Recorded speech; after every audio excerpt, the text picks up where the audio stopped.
السلام عليكم ورحمة الله وبركاته يا جماعة. أنا اليوم عند صديقي الجديد حمودة. محمد صف أول، ما هيك؟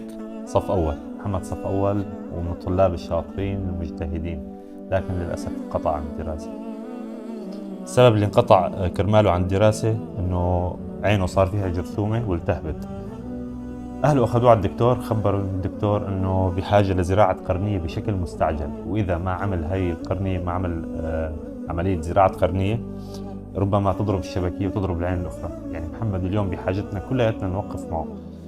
محمد هلا يمكن عينه ما واضحة عليكم، بس راح أحاول أحط لكم إياها بالفيديو. عينه راح تصير سودة كلياتها، صار في انثقاب بالقرنية وبحاجة لنزرع له القرنية بشكل مستعجل.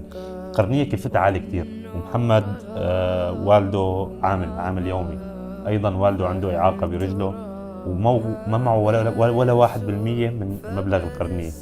يا جماعة محمد بيناشدنا هو وأهله، ويناشد كل حدا عم يشوفه ليمد له ايد العون ويساعده لنقدر نعمل له هاي العملية ويرجع لمدرسته ويرجع يعيش حياته وطفولته بشكل طبيعي. والله يجزاكم عنا وعنا كل خير.